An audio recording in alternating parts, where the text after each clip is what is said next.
Hello everyone, this is Ange. Welcome to another episode of the Visual Novel Monthly Recap. This is a video series where I highlight news related to major visual novel releases and the community for each month. In this video, I'll highlight anything that happened in January 2022. If you remember from a previous video, it was announced that Cyanotype Day Dream by Laplacian was going to be released in English without an 18+ patch. However, another change got announced that got some people upset. In the original Japanese version of Chapter 1, it looks like there was a romance between a married male teacher who was over 40 years old and a high school female student. For the upcoming English version, they're changing the setting and the female student to be in university, along with changing her school uniform to some new dress. This has gotten some people to claim it as censorship and claim they will not support the release. The original announcement was done through Twitter, and the impression the social media account gave off was that they valued the saying that no press is bad press, and were embracing the fact that they were making the change and being kind of sarcastic with people who were complaining about it.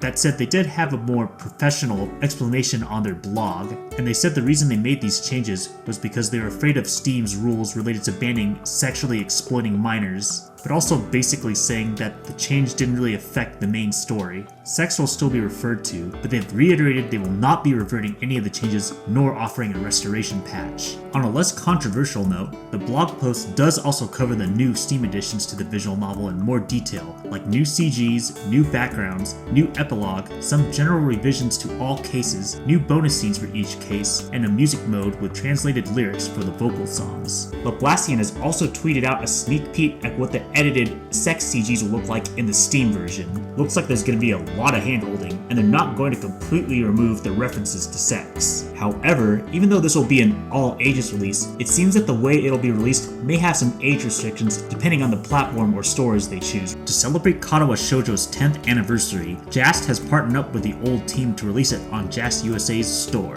This was one of the most influential visual novels back in the day, being a 100% free visual novel developed by 4chan users based on some Japanese concept art. It had a unique appeal of having handicapped main heroines, but treating them fairly tastefully. Sometimes the main site that Katawa Shoujo was hosted on went down at times, so it's nice for a very well-respected visual novel to be on a store that's generally more stable. Just like the original release, it'll of course be 100% free on JAST's store. Shirofune has announced and released Marshmallow All the Way Home, originally developed by Marmalade. If you've read previous Marmalade visual novels like Study Steady or Primal Hearts 1 or 2, you can expect similar slice of life writing in Marshmallow, but with a setting that takes place in a bakery.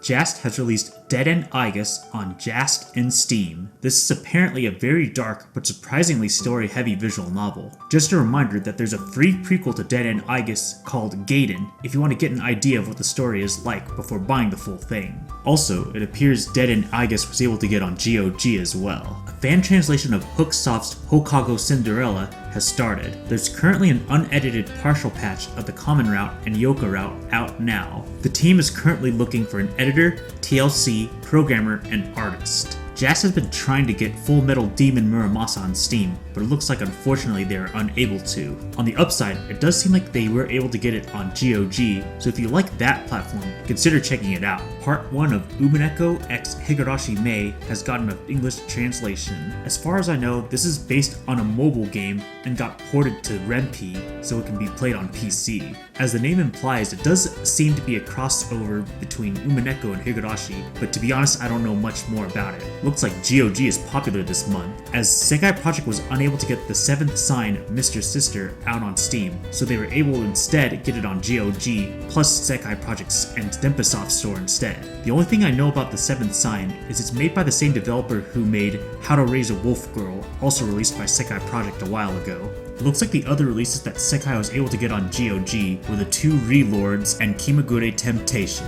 For those who are interested in the Danganronpa series and like reading visual novels on Xbox, the original Trigger Happy Havoc is now on Xbox, including Game Pass. For those who've been wondering where the hell Ubeneco 2 has been, they announced it'll finally be released uncensored on various storefronts on February 22nd. These stores include DL Site, Faku, JAST, Joren, Kagura Games, Manga Gamer, and Nutaku. Shirofune has announced and released Kamiyaba, Dicking Destiny on a Dicey Deadline, originally developed by Hulot. The premise of this visual novel is an odd one. Basically, the MC prayed too much to love gods and now has to get in a relationship within a year with a choice of 3 destined girls, or die. It can be bought on Joran and Steam.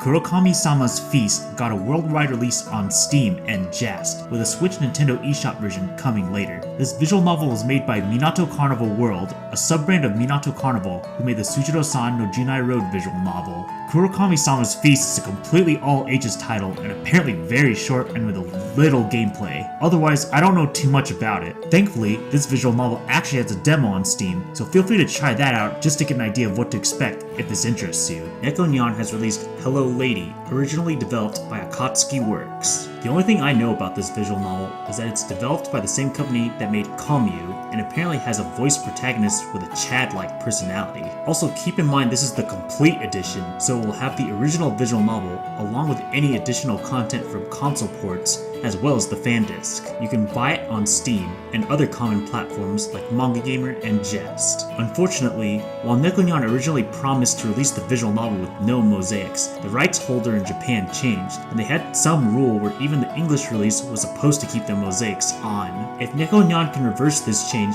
there could be a patch to demosaic the VN in the future, but no promises. Manga Gamer has released Trinoline Genesis on their store as well as Steam. Trinoline Genesis is a fan disc to the original Trinoline by Minori and appears to have stories for all characters, including sub-characters like Hanako and Ayaka. For those who have been waiting for a PC version, Nocia has finally released on Steam. It's basically a visual novel version of Among Us, having social deduction choices, but otherwise reads like a mystery visual novel with loops. For those who are familiar with modding their Switch, Masa Grader from the Symphonic Rain Discord made a patch to read the Steam translation of Symphonic Rain on Switch. Looks like you'd have to buy the Japanese version from the eShop, and then follow the steps on the GitHub page to get the mod to work. Nope Nope Nurses released on Steam and Joran. It appears to be a dark nuki about very dominant nurses. There was a short period where it had to be taken off Joran and Steam due to licensing issues, but those got resolved before the end of the month, so you should be able to get it now if you want it. And that is it for January of 2022. As always, if you have any feedback, positive or negative, feel free to leave a comment below in this video or one of my social medias. See you all next month. A very special thank you to Yokai of Kujo for the Ko-Fi donation, always much appreciated.